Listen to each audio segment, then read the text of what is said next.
Hey y'all, I'm Dariann Leigh and I'm with McMahon on keys.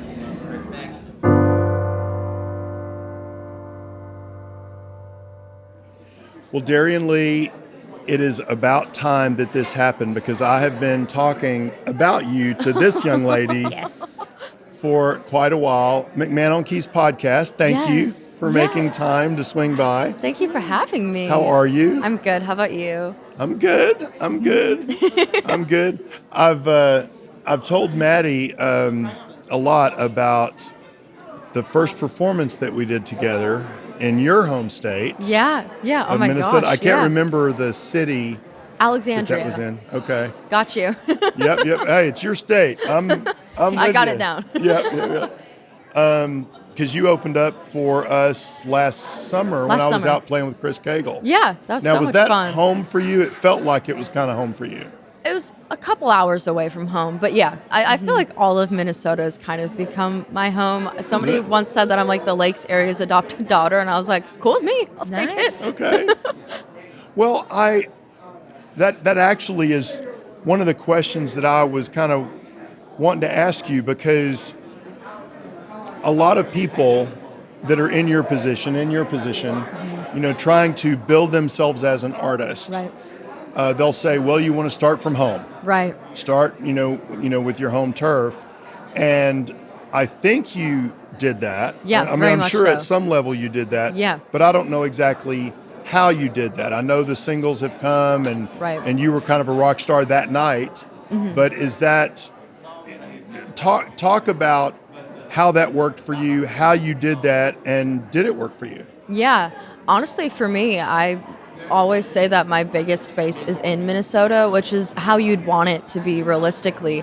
I just played the heck out of shows all over the state, and I joined different groups and different things that I could do to try to network with as many people as possible and just push my face in front of everybody's, I guess. They probably got tired of it sometimes, but we made it work. And it's so much fun to play shows back there now because everybody's kind of been on the journey with me, and it makes it so exciting to go back every single time because I feel like I grow so much as a person, but also as an artist, especially in between each visit. Sure. So they're able to see like this new chapter every single time. And, they follow along online, so they're able to turn those pages, but then they officially get that new chapter when I'm back in front of them, and it's so special. Well, I know that you've been here with the release of a lot of your songs. Right. Did you start releasing songs still from Minnesota? Yeah. Everything that I was doing at the beginning was all based in Minnesota. I was recording here and doing that work here. Okay. But like music videos and everything, we would shoot them in Minnesota. And my most recent one we shot on Main Street in my hometown. And it's not really out of any sort of deliberate thing to try to keep it included, I guess. It just kind of is natural, really. Mm-hmm. Well, and sometimes that's where you know people. Yeah. Hi. She snuck in on me. I was talking to your mom yesterday. Oh. Yep. Welcome. I'm sorry we don't have another chair. I remember when I was playing in one of my first country bands, I didn't have to change states, but we could have based out of Dallas, we could have based out of Waco, or we could have based out of Fort Worth or Dallas, but we based out of Waco because we knew the clubs there, we knew the music stores there, we knew how to make things happen. I'm sure, when you're making your video, it's a lot easier to say, well, we need a convenience store that we can shoot in. Exactly. Hey, Fred, no, my cousin, Right. There's a lot of that goes on too, right? So much of it. All of it is literally that. Exactly. Right. So with that, there's the opposite side of that coin, which is people that come to Nashville to get discovered.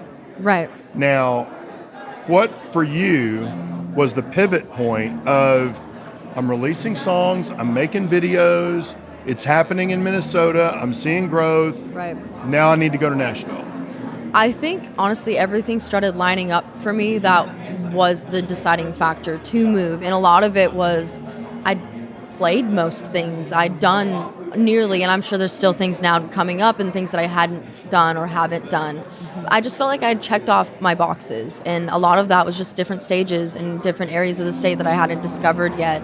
And I felt like I really grew that huge home base, and not necessarily did everything that I could possibly do. There's probably still more that I could do, but it just started to become harder to not be here than it was harder to not be there.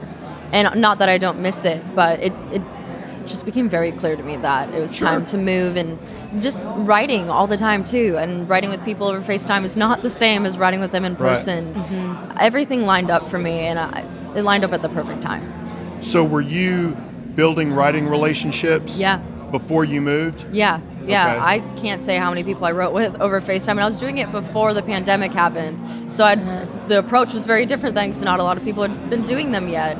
And I was like, we can do this write thing over FaceTime, and then Zoom comes, and it became a lot more natural then. But shortly after that, I moved, and I still do them now occasionally, but it's much different in person. Yeah.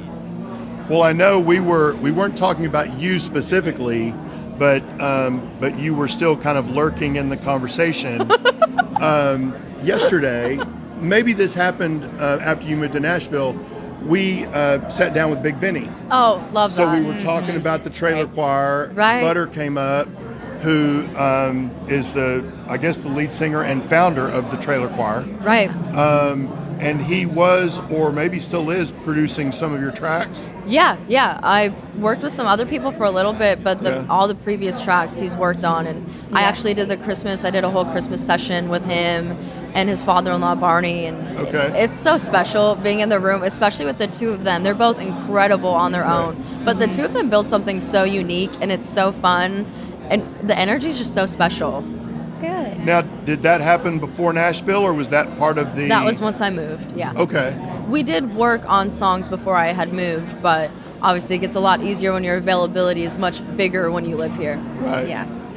Well, I know we're going to talk about some of your songs specifically. Cool. But I have one more question I want to ask you, because I know you.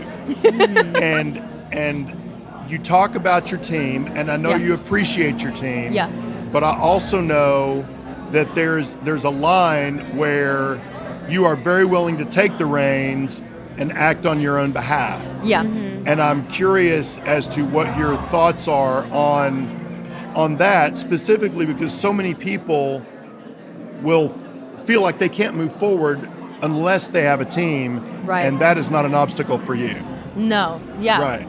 I can imagine it'd be really stressful to not have one. I think about that sometimes too, but I think you are your best advocate. Yeah. Right. And it's so scary to think about just doing it on your own, right? Because you don't have somebody else voicing for you. It's like when you go to the doctor, they're helping you make decisions and helping you do the best thing for you, you hope. Right. And I think with having a team, it's very similar to that. They're advocating for you, but you are still your sole advocate. And without your voice, their voices wouldn't be able to promote you because they wouldn't have somebody to promote. I maybe have a little bit of a control thing. I like to have my hands in everything and dip my toes in all the different waters, but I'm also very happy to let somebody else take the reins on things, because it makes my availability open up to do so many more things. Right. And I think it's just, it comes down to time for me a lot of the times.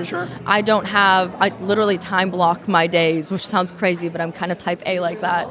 And if I don't have time to do these things, I try to find places to allocate where I can better still get that progress and still do those things, but maybe not have to be the sole person doing it. It is scary, though, to think about not having people, but I think I almost fear being dependent more than I would fear being alone. Like, I fear being too dependent on others and not independent on my own stuff. Well, and the reason I bring that up is because I use you by name a lot. Thank you. With that in mind, because I'm on her team. We work a lot together.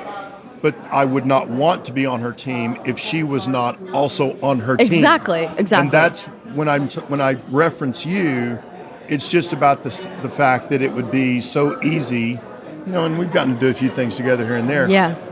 It's easy to want to help people that are also actively helping themselves. Yeah, you can't have a team. You are really good at that. Thank you. So. You can't have a team without the lead of the team. There's no team without a captain. Yeah. So if you're not your best active and hardest working person, it's hard to expect other people to do it for you. Right. Well, I know that I tasked you with checking out her music Yes, and I making did. sure that you found whatever your favorites were. I did. So what did you find? Yeah. So I'm excited First to of hear. all, big fan. Thank you. Yeah. So I want to talk to you a little bit about the difference. Okay. So I do country pop. Love and it. then I like just country. And then Yeah. just pop too. But I don't do just pop. But Right. okay. So I saw a contrast between Let Me Go and then Jackson. Such a contrast. It's such a contrast. And I want to talk about it because I think, like, when I go in a room and I write, the song just comes out. And Exactly. it's influenced by country pop, obviously, because Right. we're listening to it all the time. Right. But then, what do you find it easier to write stuff like Let Me Go or Jackson, or do you want to find a middle ground, or are you just about everything and want to do it all? Because Right. at the same time, I'm still trying to figure out Yeah, where feel I'm that. going with my sound, and Right. then, like, I listen to Spotify in my car. I listen to Carrie Underwood and everything else Right. that influences me subconsciously when I'm Exactly. in a co-write. Right. So yeah, I love the songs. They're Thank great. you. So I guess just talking about the difference between pop or putting pop and country and what we're wanting to do with it and how the write goes. What do you like to do? Right. Mostly, how are you in a co-write? Do you bring Hopefully the good. pop? Yeah.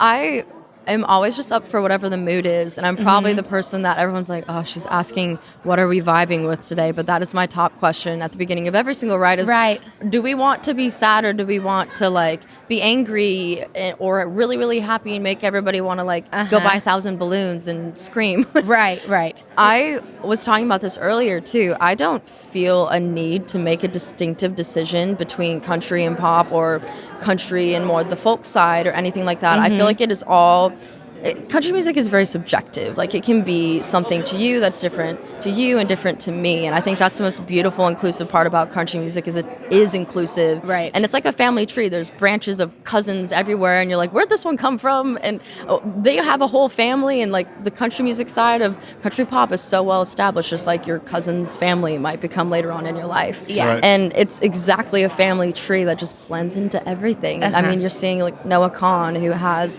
very much like the folk take on things, and he's huge. And then you go to Kelsey Ballerini, who has more of the pop country. Yeah. I've never really felt like I've had to decide one or the other. Yeah. Because I also feel like it maybe become a little bit monotonous. Not that it is that for other people, but that I would feel that for me. Right. I like to be able to do all of it. I know, I do too, and I like that we can for Yeah. sure, and like drop singles. But when it comes to like, putting together an EP or Right. an album, Right.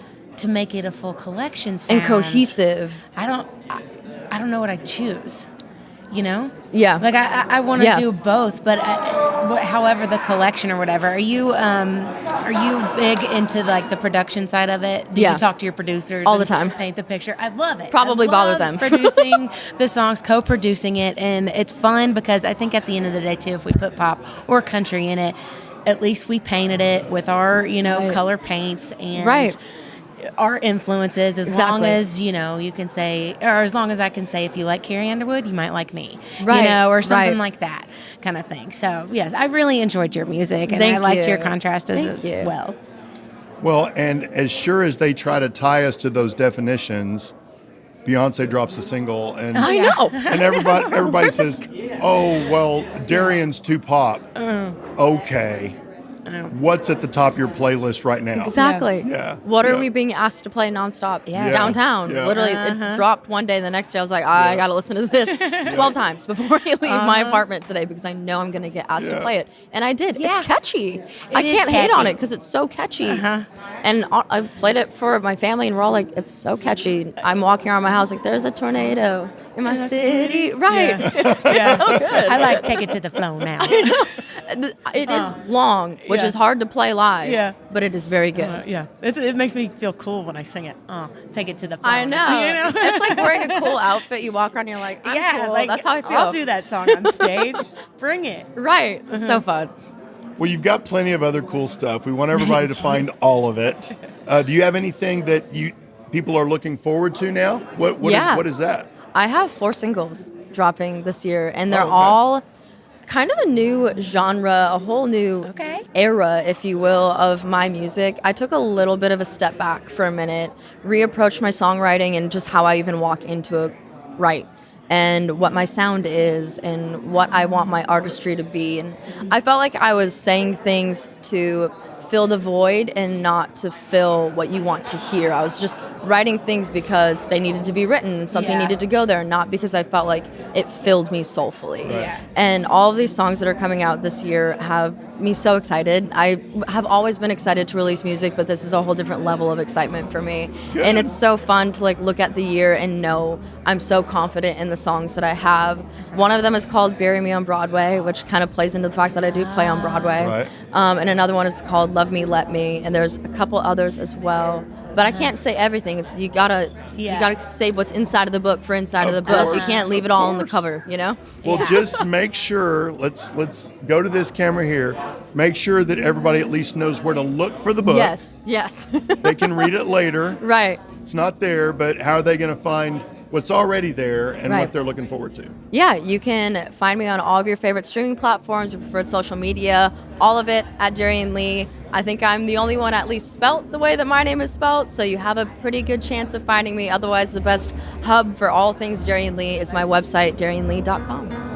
Very good. Thank you. I'm glad we found the time. Yes, me too. Thank It's you, always ma'am. good to see you. It's nice too, to finally huh? meet you. I know. I have to get your Instagram so we can follow each other. Yeah, absolutely. Perfect. Enjoy the rest of your You CRS. too.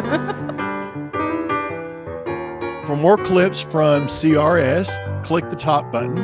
And if you're interested in full episodes of the McMahon on Keys podcast, including live performances with our guests, click the bottom button. Until next time, this is McMahon on Keys.